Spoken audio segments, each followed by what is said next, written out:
तो रावण ने देवी तारा को निषिद्ध पूजा करके विवश कर ही दिया अपनी रक्षा करने के लिए।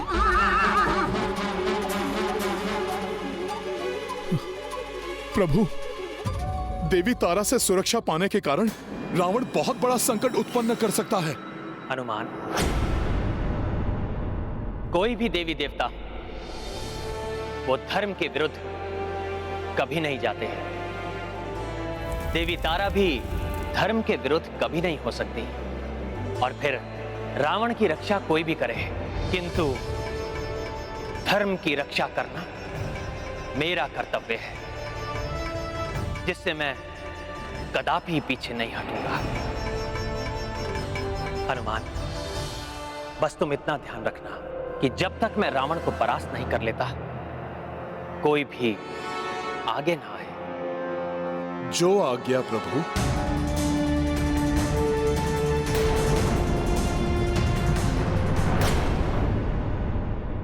अब ये वनवासी आए या वो तुच्छ वानर, इन दोनों को ही मैं अपने प्रतिशोध की अग्नि में भस्म कर दूंगा। आज ये अधर्मी अपने ही पापों की अग्नि में भस्म होगा।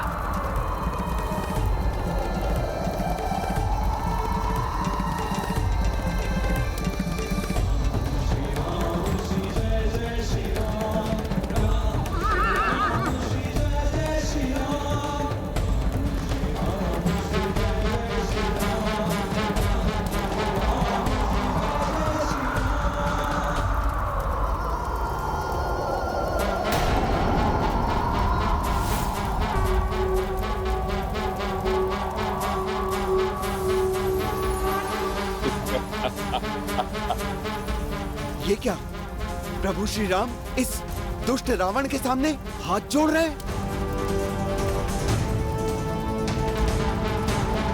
क्या हुआ वनवासी?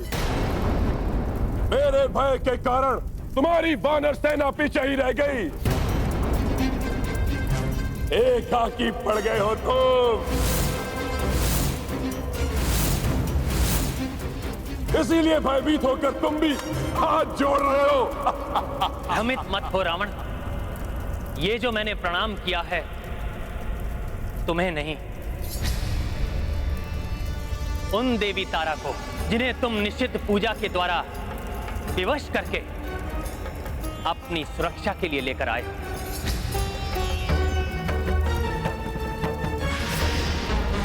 और इस भ्रम में भी मत रहना लंकेश कि देवी अधर्म में भी तुम्हारा साथ देंगी, तुम्हारी रक्षा करेंगी। देवी तारा को प्रसन्न किया है मैंने, उस विकट निषिद्ध पूजा से, इसे आज तक अन्य कोई नहीं कर पाया। और इसलिए तुम्हारी ये सेना भयभीत होकर खड़ी है।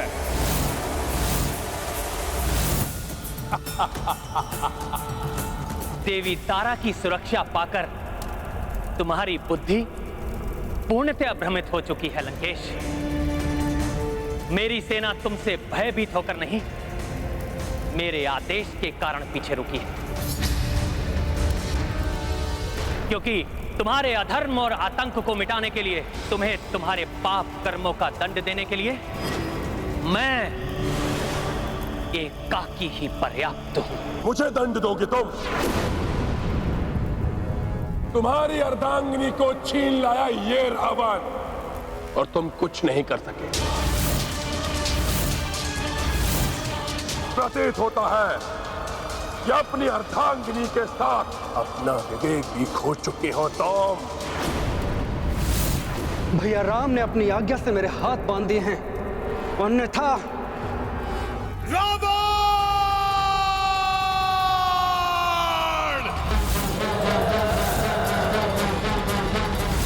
विवेक तो तुम पूर्णतया खो चुके हो रावण। जब तुम्हारे पराक्रमी पुत्र अक्ष कुमार का वध हुआ,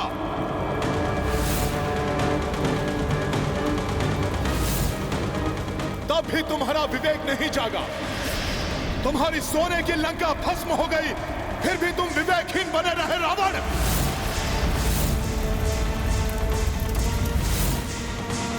जब तुमने अपने महाबली भाई कुंभकर्ण को असमय ही निद्रा से जगाकर युद्ध भूमि में होम करवा दिया, तब भी तुम्हारा विवेक सोया रहा रावण।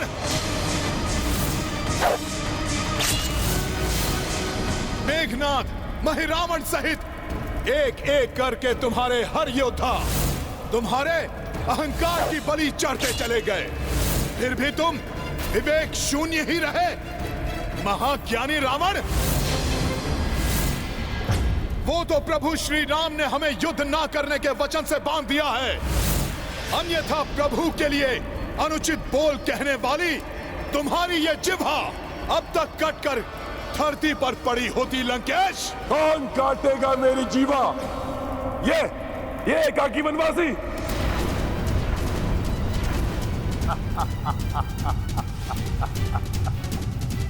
यदि सत्य नहीं इसने तुम सबको युद्ध में न उतरने की आज्ञा दी है, तो इससे बड़ा मूर्ख और कोई नहीं हो सकता।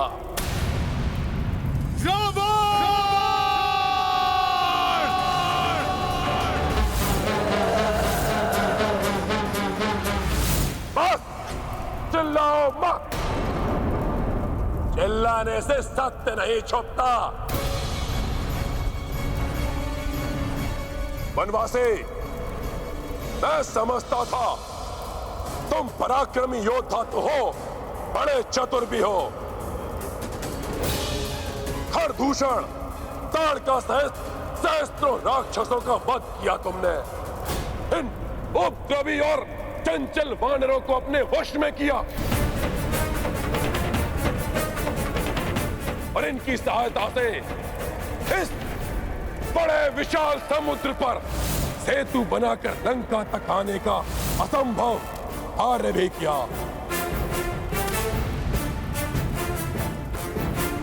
परंतु अकस्मात ही तुम्हारी बुद्धि को क्या हो गया, तो सबको मना करके एकाकी ही युद्ध में चले आए।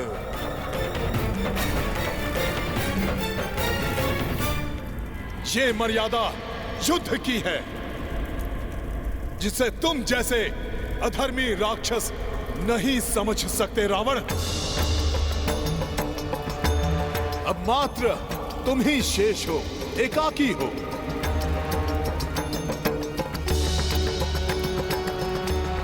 इसलिए प्रभु श्री राम भी एकाकी ही तुम्हारा सामना करेंगे रावण।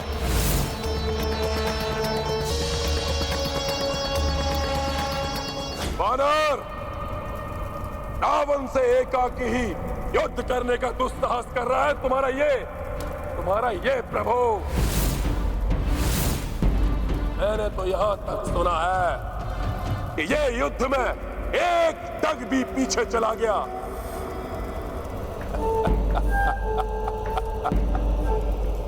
तो ये अपनी हार स्वीकार कर लेगा। तुमने सत्य सुना है रावण। मैं पुनः घोषणा करता कि यदि इस युद्ध में मेरे पांव तनिक भी पीछे हटे या मेरी सेना में से किसी ने शस्त्र भी उठाया, तो ये रघुवंशी राम उसी क्षण अपनी पराजय स्वीकार कर लेगा।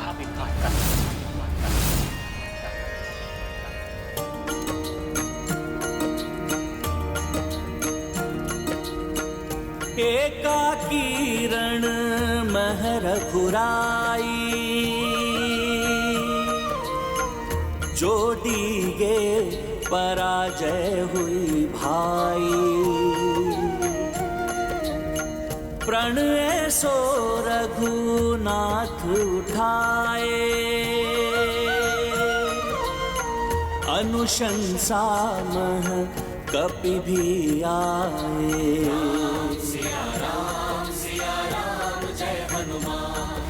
बहुत ही कठिन प्रतिज्ञा कर ली है प्रभु श्री राम ने। हाँ देवराज, प्रभु श्री राम के शौर्य पे तो विश्वास है हमें, किंतु रावण तारा देवी की सुरक्षा में है। हाँ वायुदेव, और माता तारा देवी के सुरक्षा कवच को भेदना असंभव है। न जाने क्या होने वाला है आज।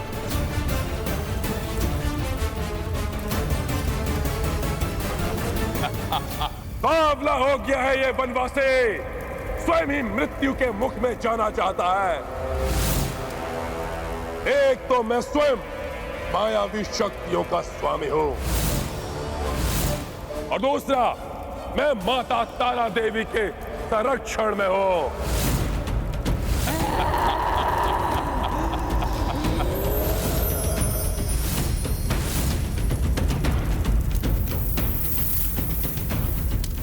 उस रावण से एकाकी लड़ने का तो साहस कर रहे हो तुम। इसने देवताओं को पराजित किया, दिक्पालों को बंदी बनाया, जिसने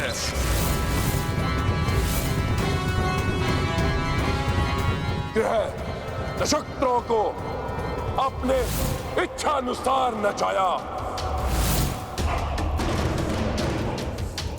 कुबेर से छीनी हुई स्वर्ण नगरी लंका जिसके पास है, देवताओं से छीने हुए अस्त्र शस्त्र जिसके पास है,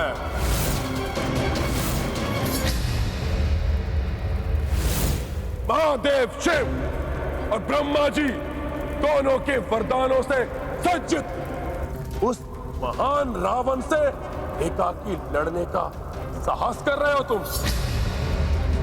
ऐसा कौन सा बल, ऐसी कौन सी शक्ति, ऐसा क्या है तुम्हारे पास तो तुम रावण से युद्ध करने का साहस कर रहे हो?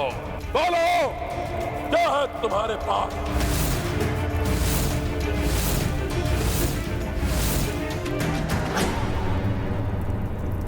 मेरे पास धर्म है, सत्य है मेरे पास।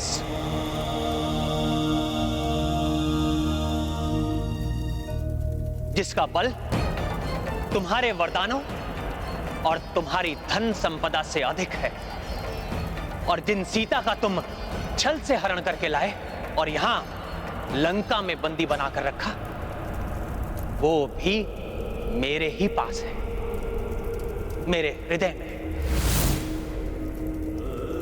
किंतु तुम्हारे पास कौन है? ना पुत्र, ना बंधु बांधव, ना मित्र, और ना ही कोई संबंधी। यहां तक कि तुम्हारे शेष परिजन भी तुम्हारे साथ नहीं है रावण। अधर्म कितना भी बलशाली हो, कितनी भी शक्तियां, कितनी भी सेना एकत्रित कर ले, किंतु जब उसके पाप कर्म उसे पतन की ओर लेकर जाते हैं तो उसके अपने भी साथ छोड़कर चले जाते हैं।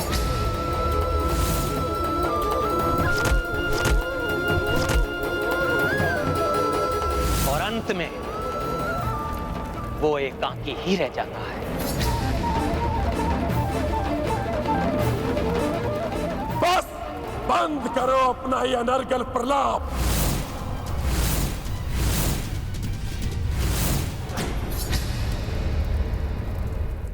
मैं यहां वाक्य युद्ध नहीं, युद्ध करने आया हूं। और अब मेरे अस्त्र शस्त्र बोलेंगे, तेरी जीवा नहीं। वाह!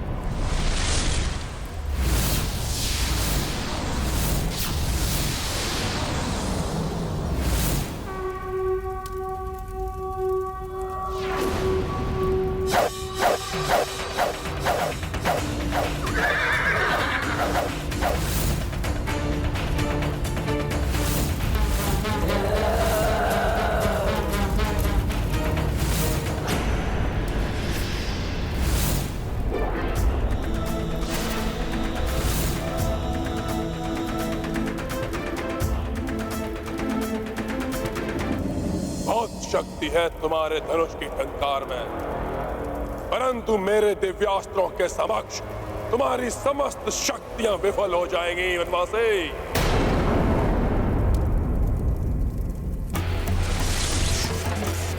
दिव्यास्त्रों, तुम्हारे उपयोग का समय आ गया है। रावण के समक्ष प्रस्तुत हो।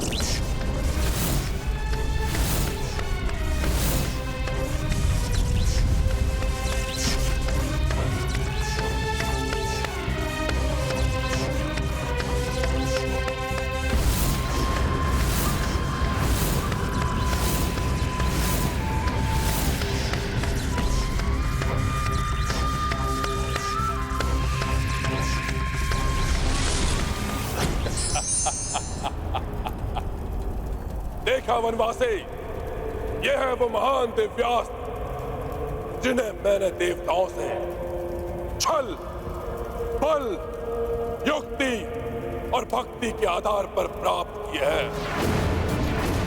इनके समक्ष तुम एक क्षण भी नहीं टिक पाओगे।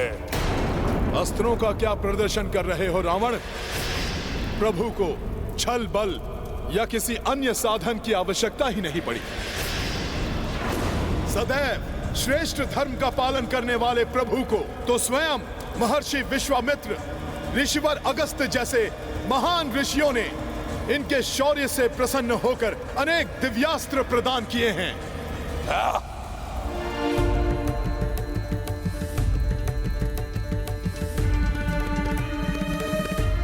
ऋषि मुनियों द्वारा प्रदत्त दिव्यास्त्रों, आज मुझे आपकी आवश्यकता है।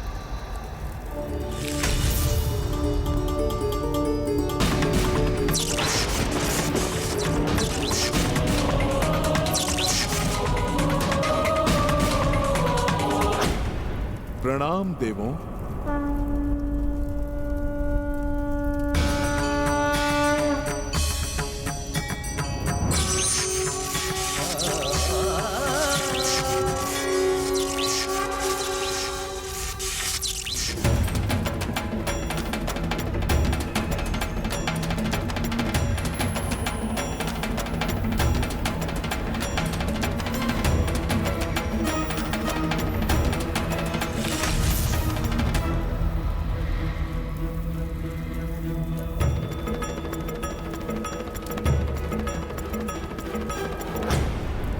प्रभु ने तो अपने अस्त्रों का आवाहन भी आदर के साथ किया है,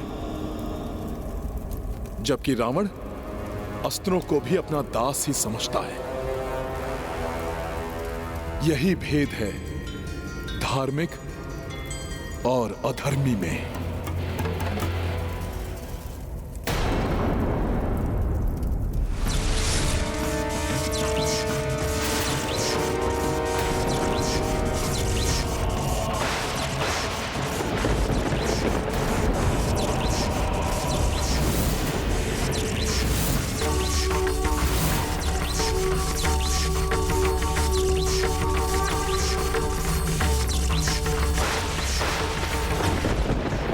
ऐसी विडंबना है ये। आज के इस धर्म युद्ध में हम देवताओं के ही दिव्यास्त्र एक दूसरे से टकराए। पर्वतास्त्र उपस्थित हो। मैं पर्वतास्त्र प्रस्तुत हूँ शत्रु सेना का मर्दन करने के लिए। पुष्पास्त्र प्रकट हो।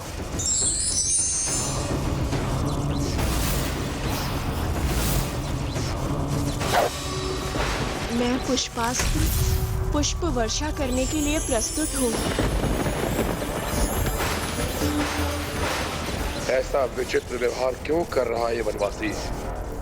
हे रणभूमि, हे धरती माता, रघुवंशी महाराज दशरथ का पुत्र मैं राम आपको नमन करता हूं। वर्षों से आप विवश हैं इस पापी रावण का बोझ उठाने के लिए, किंतु मैं राम ये प्रण लेता हूं कि शीघ्र ही अधर्म और अत्याचार के मूल इस रावण का अंत करके मैं आपको इस बोझ से मुक्त करूंगा। अपना प्रण तो सब पूर्ण कर पाओगे वनवासी, जब मेरे पर्वतास्त्र से बच पाओगे।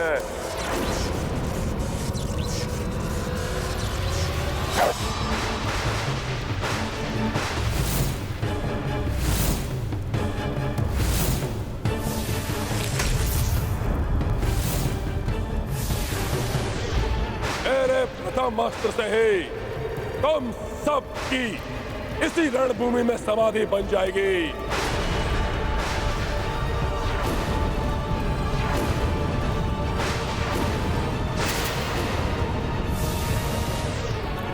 अवश्य ही ये पर्वतास्त्र उन उपद्रवी पर्वतों में से एक है जिन पर्वतों के पंख काटकर इंद्रदेव ने अपने अधीन किया था। इस महाविशाल पर्वत को विफल करने में इंद्रदेव का वज्र ही सक्षम होगा।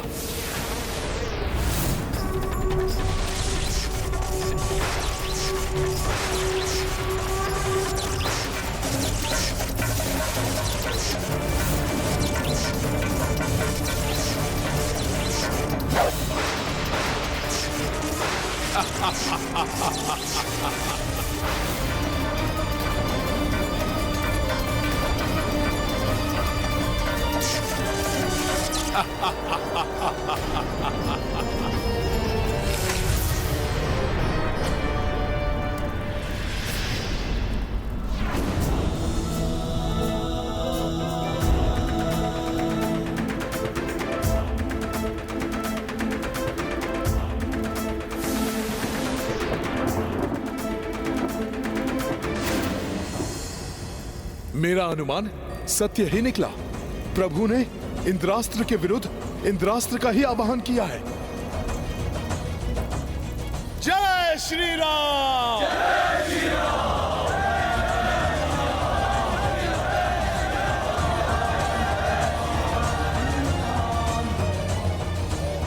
अधिक प्रसन्न होने की आवश्यकता नहीं है, ये तो अभी प्रारंभ है। रावण और भी अधिक भयानक दिव्यास्त्रों का स्वामी है, जो क्षण भर में तुम सबको यमलोक भेजने की क्षमता रखते हैं। रावणवासी, रावण सर्वप्रथम तुम्हें ही यमलोक भेजेगा।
भोले बाबा के अस्त्र का उत्तर भोले बाबा के अस्त्र द्वारा ही अद्भुत है प्रभु का युद्ध कौशल।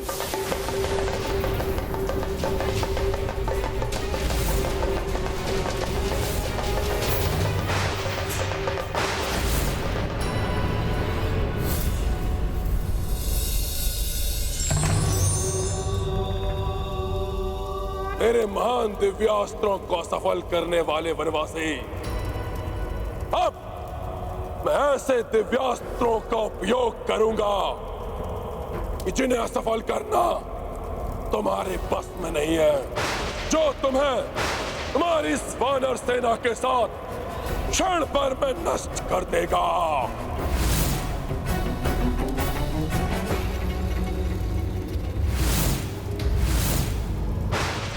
तामस,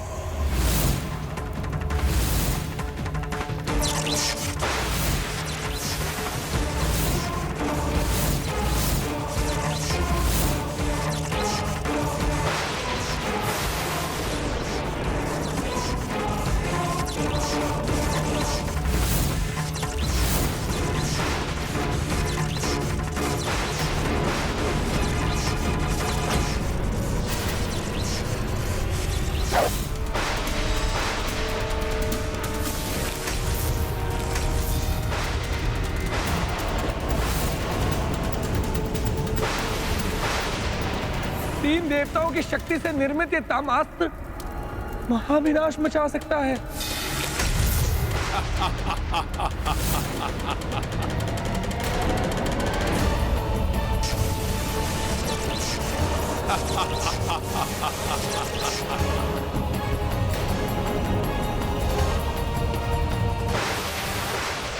इस विकट दिव्यास्त्र को कैसे नष्ट कर पाएंगे प्रभु?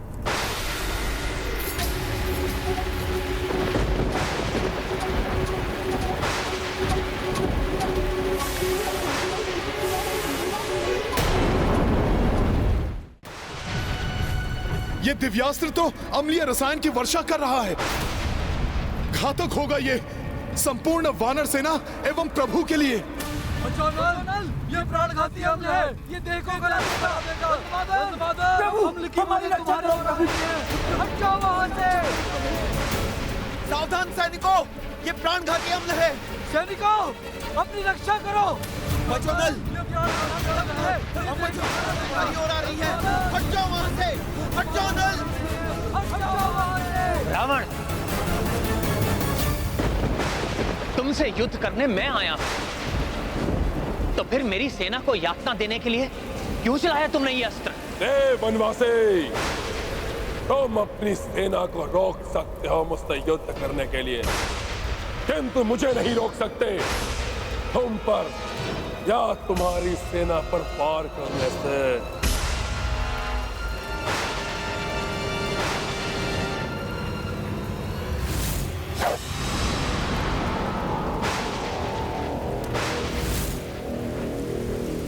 मेरे नेत्रों के समक्ष मेरी सेना पर संकट छा रहा है और मैं कुछ नहीं कर पा रहा। प्रभु की सहायता करने के लिए युद्ध में भाग नहीं ले सकता, किंतु अपनी सेना की रक्षा तो कर सकता हूं।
तुम अधिक देर तक नहीं रोक पाओगे मेरे दिव्यास्त्र की अम्लीय वर्षा को।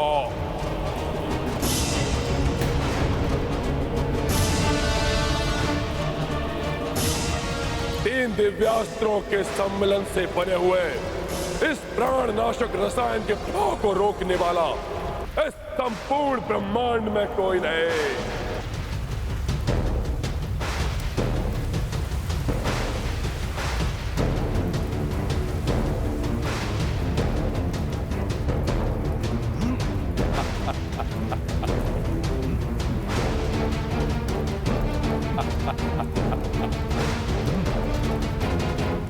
प्रभु, अब ये अम्लीय रसायन मेरे हाथों से बहकर हमारी सेना पर गिरने को है। कुछ कीजिए प्रभु, कुछ कीजिए।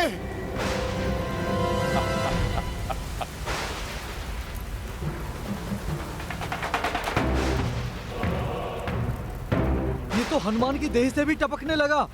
सावधान, बच के रहना, हमारी देह भी जला देगा ये।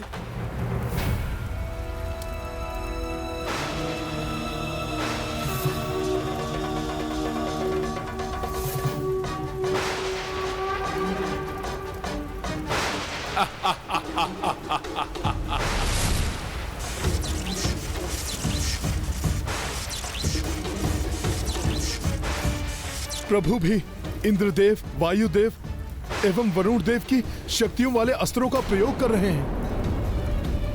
ये अवश्य ही इस तामशास्त्र के अम्लीय रसायन को प्रभावहीन कर देंगे।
रावण,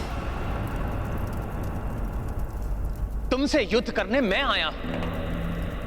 मेरे मना करने पर भी तुमने युद्ध ना करने वाली मेरी सेना को हानि पहुंचाने का प्रयास करके अच्छा नहीं किया रावण। अब इसका दंड भोगना होगा तुम्हें।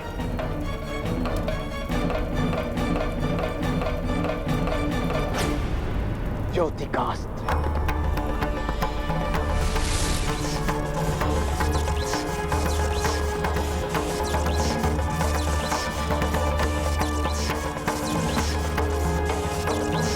सूर्यदेव की शक्ति वाले इस दिव्यास्त्र का प्रचंड वार सह नहीं पाएगा रावण।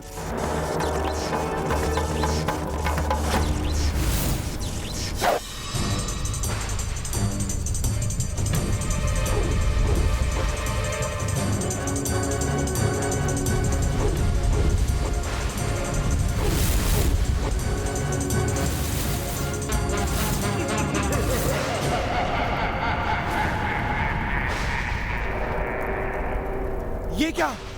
प्रभु का वार विफल हो रहा है।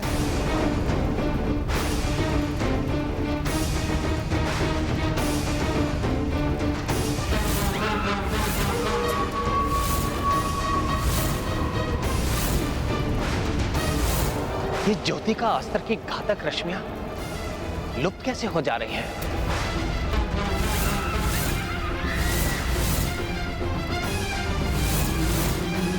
अच्छा, तो ये देवी तारा की पार्षद डाकनियां शाकनियां हैं जो इन रश्मि बाणों को निगल ले रही है। माता तारा की इन डाकनियों शाकनियों के कारण प्रभु के अस्त्र तो लंकेश को स्पर्श भी नहीं कर पा रहे हैं।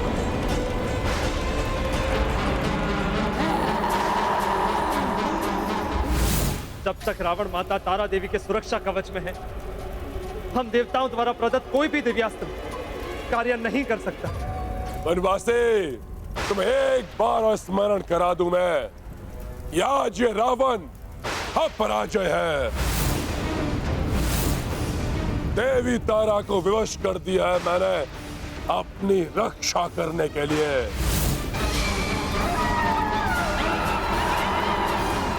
किंतु वनवासी तो है, तुच्छ वानर तुम है, मेरे द्रोही भाई विभीषण तुम है, और इस संपूर्ण वानर सेना को आज कोई सुरक्षा प्राप्त नहीं है।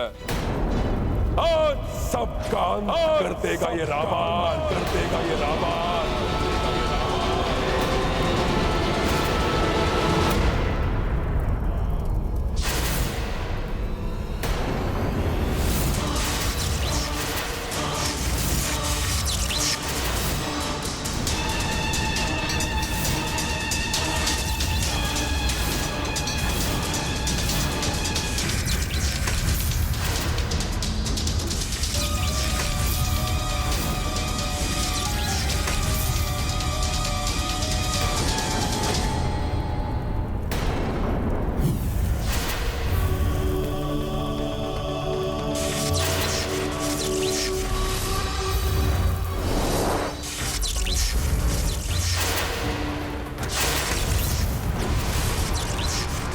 दुर्गास,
जो युद्ध नहीं कर रहे हैं उन पर आक्रमण करना धर्म संगत नहीं है लंकेश।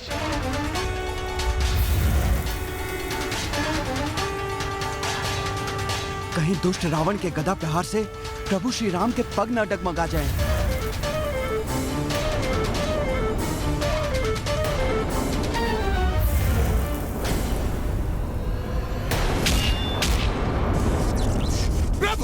प्रभु!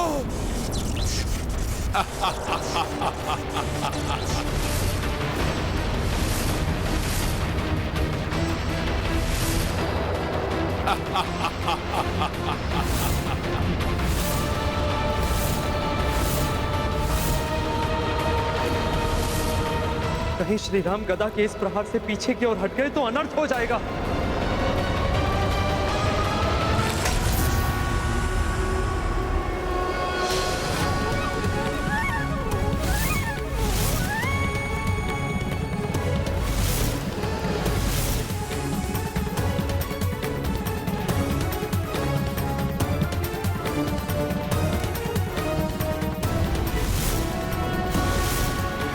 इतनी प्रचंड गदा प्रहार को सहन कर लिया संवास।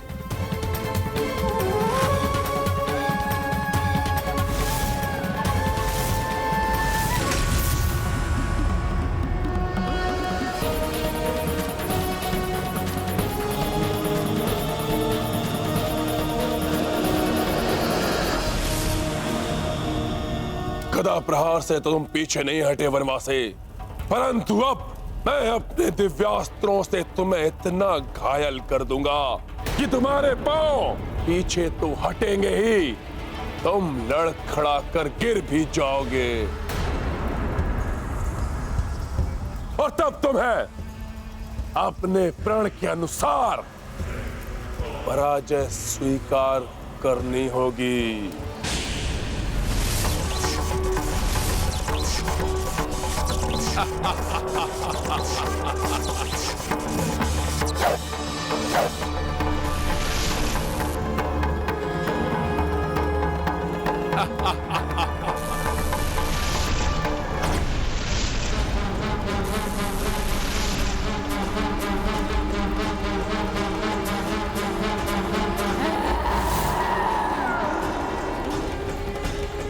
माता तारा को भी इस राक्षस का साथ देते हुए अच्छा नहीं लग रहा होगा।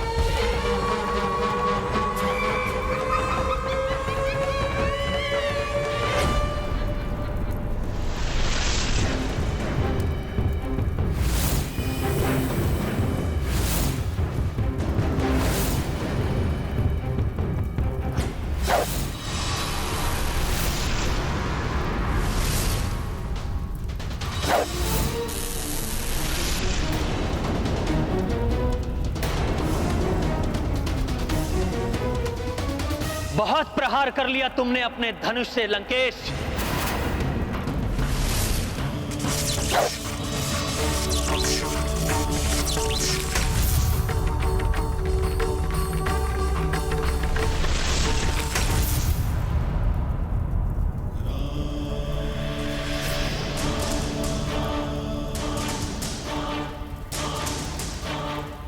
वनवासी!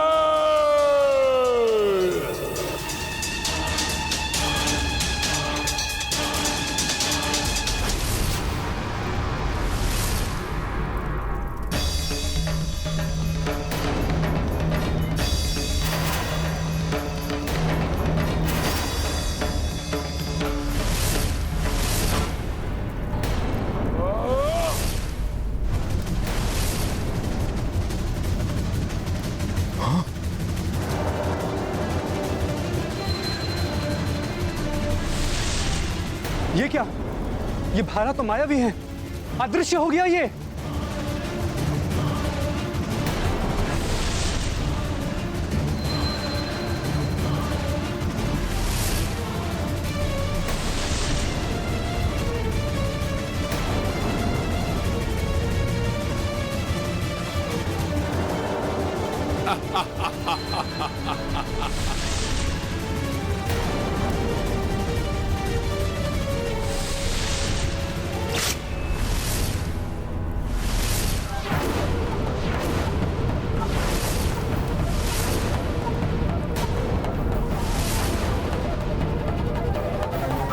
भैया!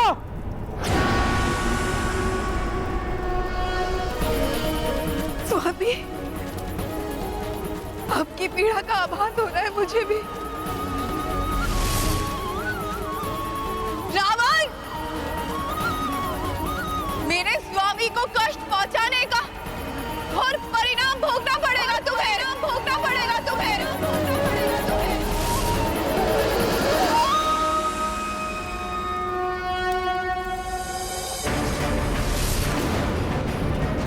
लक्ष्मण भैया! यदि लक्ष्मण जी ने किसी भी अस्त्र से प्रहार किया तो अनर्थ हो जाएगा।